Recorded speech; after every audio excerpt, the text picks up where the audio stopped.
All right, ladies and gentlemen, welcome back to the channel again, man. Thank y'all so much for coming over. As y'all can see by the title, we are back for more Mr. Ballin. Now look, whenever I see titles like this, you already know it's about to get extremely crazy, okay? Never take a job from this secret organization. Now, y'all know Mr. Ballin about to go into deep detail. I feel like whenever you're dealing with like a secret organization, hey, we ain't gonna waste no more time. Let's jump right into it. Today's story is about a chance encounter between two men in Canada. Now, at first, these two men hit it off and became fast friends. But as time wore on, it became very clear that both men were keeping secrets from the other. And eventually, those secrets were exposed. But before we get into that story, if you're a fan of The Strange, Dark, and Mysterious delivered in story format, then you've come to the right place because that's all we do, and we upload once a week. So if that's of interest to you, please reprogram the like button's TV remote so that every time they try to change the volume, it just turns off the TV. Also, please subscribe to our channel and turn on all notifications so you don't miss any of our weekly uploads. Okay, let's get into today's story. Oh, this brother knows like buttons, man.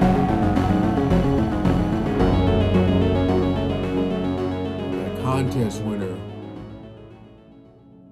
One evening in late 2003, a 22-year-old man named Michael Bridges sat down in the stands of a professional hockey game in Calgary, which is a major city in Canada.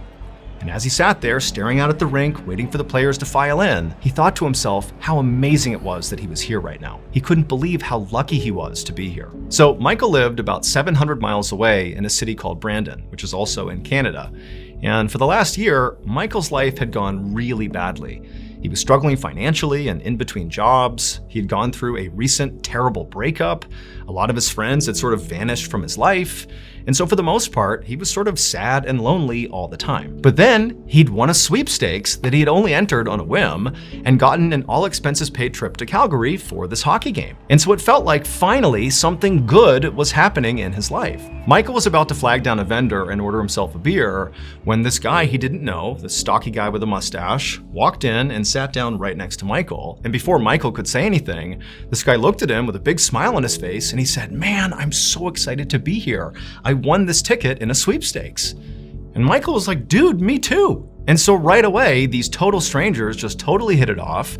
And before long, they were chatting about their lives. And, Michael, who over the last year, most of his friends had sort of disappeared in his life, it was great to have a guy that just seemed to get him. And so the time flew by. And Brock must have felt the same way about Michael because as the hockey game ended, Brock asked Michael if he wanted to, keep the party going and go together to a strip club right down the road. And Michael was like, "Yeah, let's do it." And so the two new friends left the hockey game together, they went to the strip club, and as soon as they got there, Michael began to notice something odd about Brock, or at least something he hadn't noticed before. And that was that even though Brock appeared to be very blue collar, sort of like Michael was, Brock appeared to have a lot of money. I mean, he was leaving these huge tips for all the bartenders, and he was paying for he and Michael's drinks round after round. Brock was paying for all of it. And then also, Brock had this huge wad of ones and bills that he was basically throwing at all the dancers. And Michael, who was caught off guard by this, gladly accepted Brock's generosity. I mean, at this point, given Michael's financial struggles, he could not have afforded even a normal night out, let alone a lavish one like this. And so as the two men stood at the bar towards the end of the night, Michael thanked Brock for making this such a fun night, and he said he really didn't want to leave and go back to his hometown of Brandon, 700 miles away, because he was having so much fun here with Brock. But when he said Brandon, Brock stopped and he's like, "Wait a minute, Brandon? I'm moving to Brandon for work." And when Michael heard this, he was ecstatic. I mean, he was thinking this was going to be a one-off thing, that he would likely never see Brock again, despite how cool this guy was. But now it seemed entirely possible that if they were living in the same town, they could be actual friends. And so Brock told Michael that, "Hey, if you help me find an apartment in your hometown once I move there, maybe I can repay the favor by helping you get some work." And so Michael, he took one last look at that big wad of cash in Brock's hand, and he looked up at him and he said, "Deal." A couple of months later, in early December of 2003, Michael rode in the passenger seat of Brock's car as they made their way down a road in Brandon. The two had just had lunch together, and Brock was driving Michael home when suddenly Brock's phone rang. And when Brock answered it, Michael could tell right away, just from the tone of Brock's voice, that he was speaking to his boss. So ever since that hockey game, Michael and Brock had become friends. Brock had moved to Brandon, and Michael had helped him find an apartment, and in exchange, Brock had made good on his promise and had helped Michael find some work. In fact, he had gotten him a few odd jobs with the company that he, Brock, worked for. However, these jobs were not what Michael expected them to be, based on, his first impression of Brock. In reality, he felt like these jobs were kinda shady. Brock had asked Michael to start delivering these packages all over town, but he warned Michael to never look inside of any of these packages. Now, at first, obviously, Michael had been very unsure about taking Brock up on these jobs. I mean, it was pretty clear that whatever Brock was doing was, questionable or maybe even illegal. Like, what's going on with these packages? But, Michael thought back to that huge wad of cash that Brock had at the strip club in Calgary, and it just seemed like he was throwing money around, and Michael wanted money like that too. And so he thought, what's the harm? And so ultimately, Michael agreed to deliver one of these packages, and when nothing bad happened, he began delivering more. Now, Michael still had no idea what he was actually delivering. He had heeded the warning and was not looking inside these packages. Instead, he had sort of accepted the shadowy, mysterious stuff that Brock was doing was just sort of part of being friends with Brock and working for Brock. And so he had just gone along with it. And also, Michael genuinely needed the money. He really couldn't afford to just stop working. So as the two men continued down this road in Brandon, Michael just continued to sit quietly in the passenger seat while he listened to Brock speak to his boss. And at some point in this conversation, Brock looked very resigned and just said, "Okay, I'll take care of it right now." Then Brock abruptly hung up, and without saying anything to Michael, he just pulled a U-turn and began speeding in the opposite direction. And then a couple of minutes later, Brock pulled into this parking lot of the seedy hotel, and then before Michael could ask, what are we doing here? Brock turned to him and said, "You stay here." And then Brock got out of the car, and he marched over to the door of this motel and began to knock.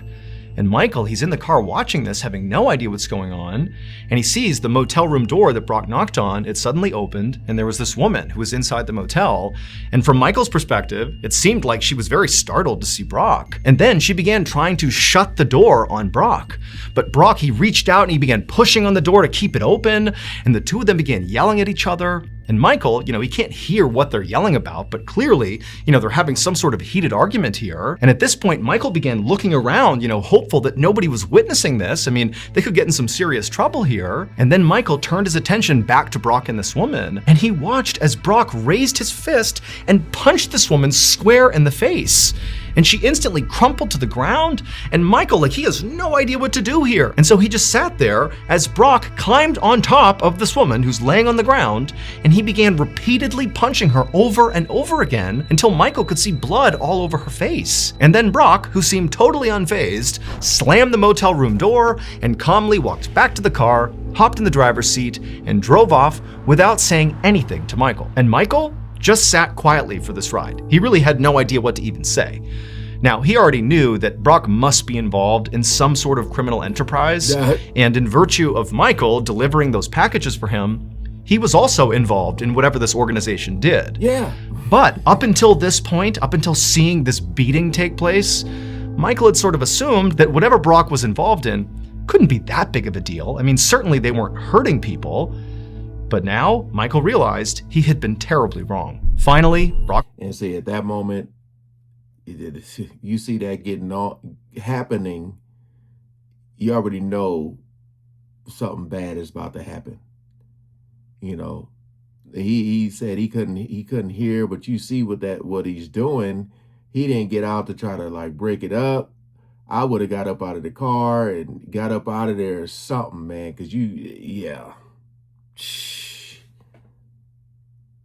pulled up in front of Michael's house, and for the first time he spoke. He turned to Michael and he said, "Don't tell anyone what you saw." And Michael just nodded his head and said, "Yeah, I won't." And then Michael got out of the car and he rushed inside his house.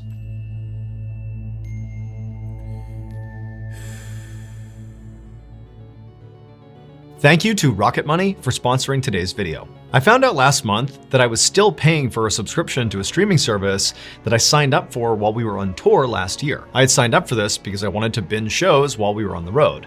I just forgot to cancel it. But today's sponsor, Rocket Money, not only identified for me that I was spending money on something that I didn't want, but they also canceled it for me. Once you connect your bank account, Rocket Money identifies all your subscriptions in a single list. From there, you can identify the ones that you don't want anymore, and Rocket Money may be able to help you cancel in just a few taps. I also love using Rocket Money for 3 other things.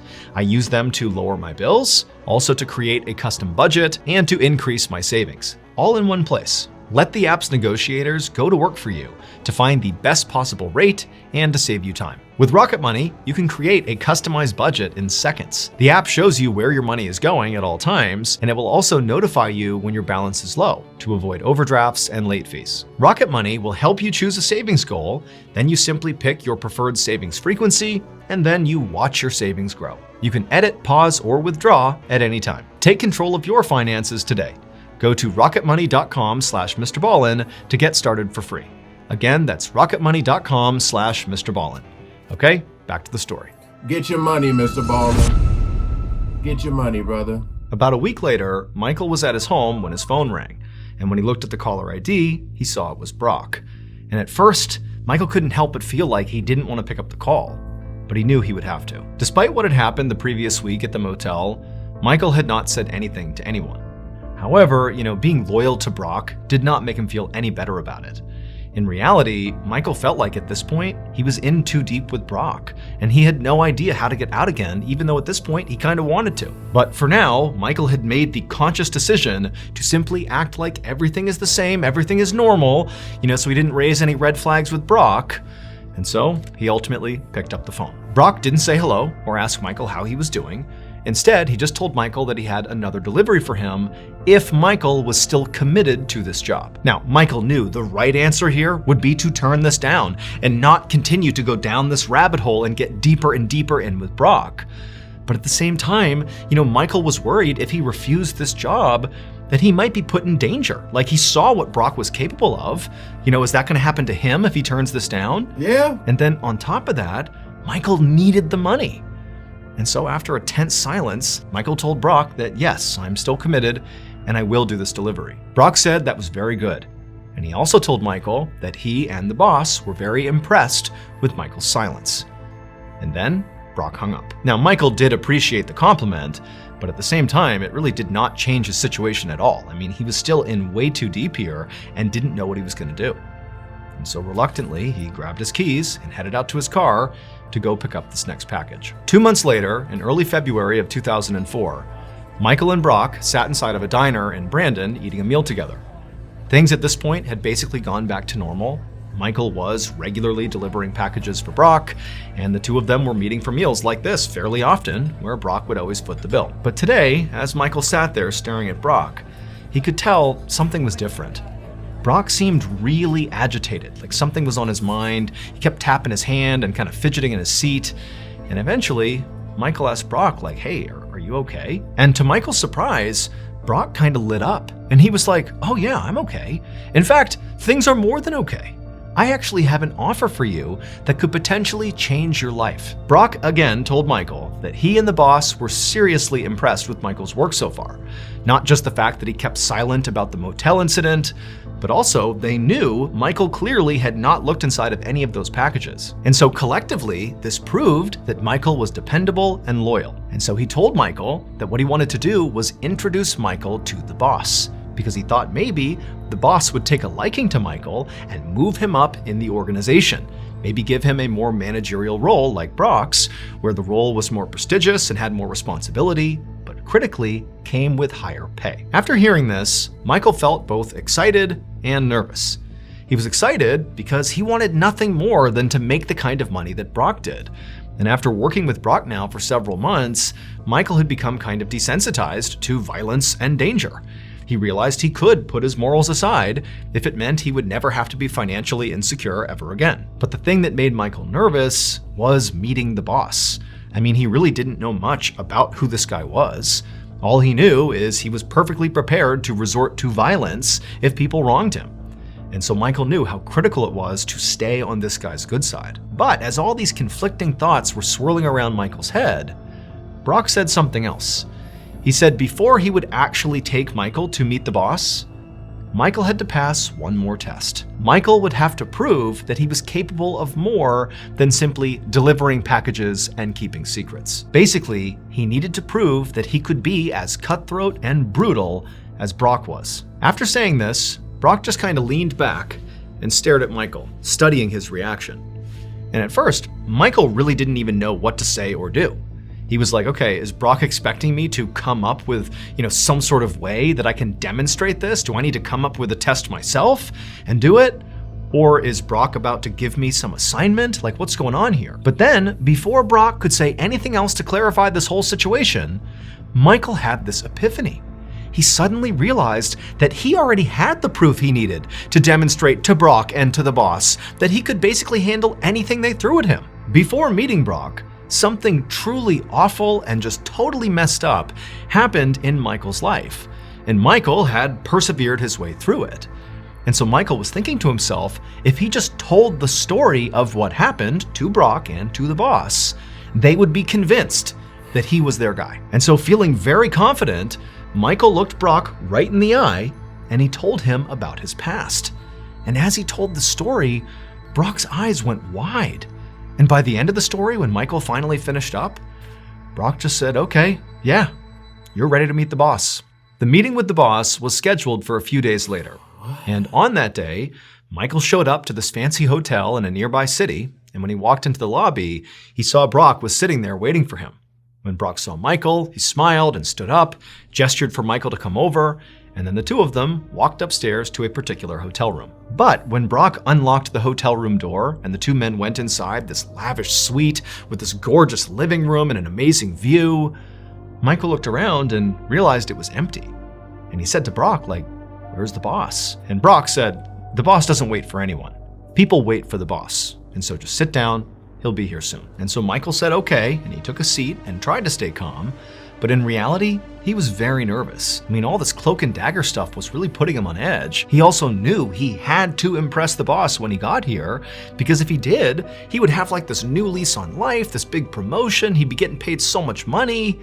But if he didn't, if he failed to impress the boss, not only would he potentially be out of a job and back to sort of poverty, but also he could be in real danger here. And so as Michael is sitting there showing all the signs that he's totally nervous, Brock, who was in the room just kind of standing there, looked over and could sense, his friend clearly is on edge. It's music, and so man. he said, hey, Michael, here we go. Why don't you just run me through your story one more time, like a dry run, before you meet the boss? Get yourself ready. And so Michael, who at this point was so anxious, he was happy to be doing anything other than just sitting there quietly, quickly agreed to the idea and went through his story one more time. And right as he finished his story, there was a knock on the door. And so Brock said, okay, he's here. Are you ready? And Michael's like, yeah, I'm ready. And so Brock walked over to the door, took one more look at Michael, opened it up. And when Michael looked outside and saw who was out there, he knew immediately he had made a terrible mistake. It would turn out the last several months of Michael's life was one big lie. That sweepstakes that Michael had won that got him the tickets to the game in Calgary, that wasn't real. Somebody had set that up just so Michael could meet Brock. Those packages that Michael was delivering for Brock, they were not sensitive. It was just packages that contained flour, like cooking flour. And that woman that Michael watched Brock beat up at the motel, she was acting, and so was Brock. Nobody got hurt in that entire altercation, and the blood that Michael saw on her face, well, she had blood capsules hidden in her mouth that she popped to make it look like she actually got beat up. However, there was one thing that was absolutely true about the last few months of Michael's life, and that was that Brock really was involved in a secretive organization, and Brock really did want to bring Michael inside of it. It's just that the organization was not the criminal enterprise that Michael thought it was. Instead, it was the Royal Canadian Mounted Police. And Brock was an undercover officer running an elaborate sting designed entirely to get Michael to confess to his crimes, which he did while secret cameras inside of that hotel room recorded every single word he said. Michael's crime was murder. 2 years earlier, his girlfriend, Erin Chorney, had tried to break up with him, and he'd been so mad about it that he attacked her, wound up strangling her until she fell unconscious, and then he drowned her in the bathtub. And so this was the story he told Brock and intended to tell the boss to convince them that he was their guy, that he was tough and could do anything they wanted. He basically was telling them, hey guys, I'm literally a murderer. And so when they heard that knock on the door in the hotel room and Michael turned, expecting it to be the boss, well, instead, he saw a whole bunch of police officers coming into the hotel room. Damn Steven Seagal. That's who it looked like. Tell me that don't look like Steven. Yo. I was not expecting that. And so when they heard that knock on the door in the hotel room and Michael turned, expecting it to be the boss, well, instead, he saw a whole bunch of police officers coming into the hotel room to arrest him for that murder that he confessed to. Erin's body was ultimately recovered from the dump site where Michael had left her, and she was given a proper burial. As for Michael, he was convicted of her murder and sentenced to life in prison.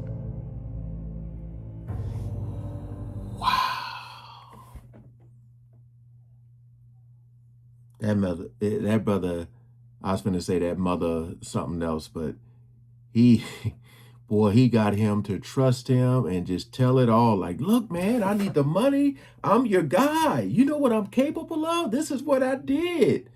He probably said it with a smile. And Brock's eyes lit up like, we got you. Dang. Did you hear that, YouTube? When he was fighting the woman in the hotel was fake. All right? You hear that, YouTube? Don't be trying to age restrict my video. Oh, my goodness, man. This brother is incredible at telling stories. Like I said before, I don't want to pause to stop the flow.